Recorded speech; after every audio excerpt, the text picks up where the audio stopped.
I can't tell you how many times I have heard people say, it's so hard to change a belief.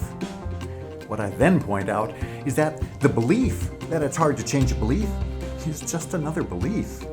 And that if they insist on clinging to the belief that it's hard, it will indeed be hard for them. But changing a belief doesn't need to be hard. We'll look at that in this video.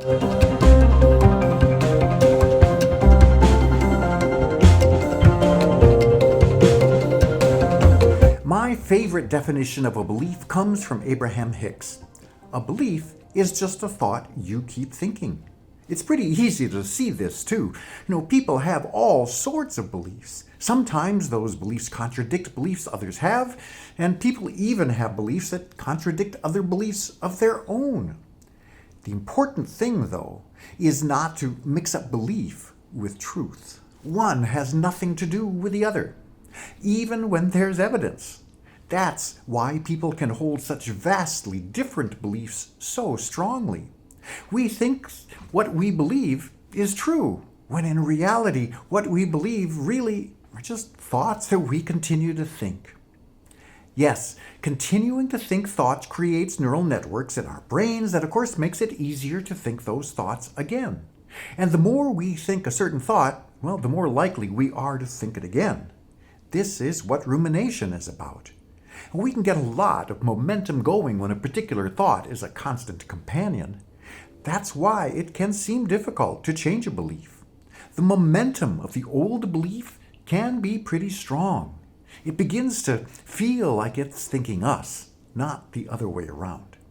But if you want to join me in my belief that changing beliefs doesn't need to be hard, here's all that's required to change a belief: desire, focus, and persistence. First off, you have to want to change a belief if you're to have any hope of changing it.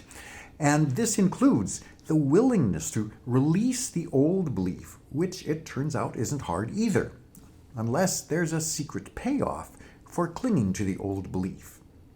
A secret payoff like not needing to take responsibility for something or not having to step out of your comfort zone can be a strong pull to hang on to an old belief.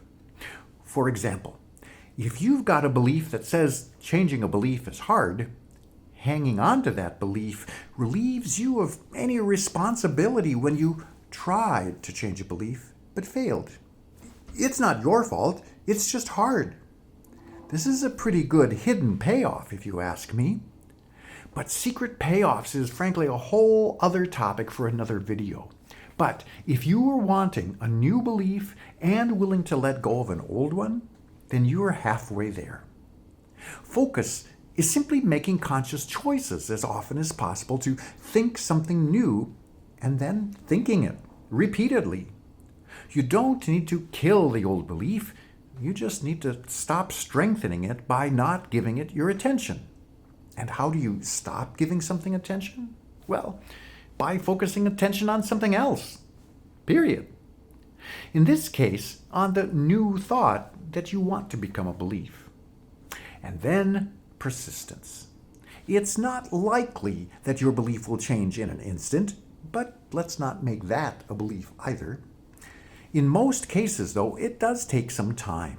The old belief has momentum, as I said earlier, and the process is to simply slow the old momentum to the point that you can begin creating momentum in a new direction.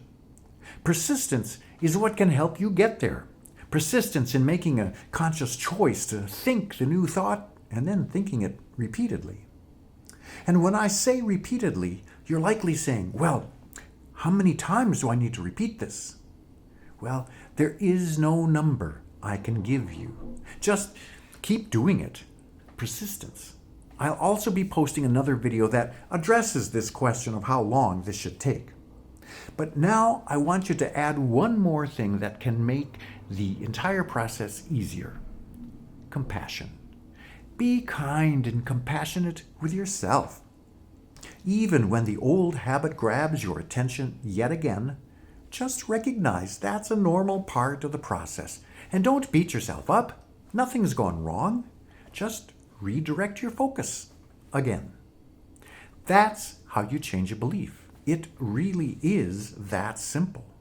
There are all sorts of things that, well, can secretly sort of get in the way, which can make it a little difficult, which is also why working with a coach can be helpful. They can help you see what's hidden away and in the way. But in its essence, that's how I help my own clients change their beliefs, get clear on their desire for change, repeatedly focus on the new belief, and then support the persistence that will ultimately do the trick. My name is Paul Boehnke, and if you are wanting my help to see what you've got hidden away or deeper support in changing a belief, just reach out at the link in the description below. You can also check out the videos I'll be posting about secret payoffs and how long this process should take. But in the meantime, please subscribe if you like this video, and until next time, I wish you abundance and joy.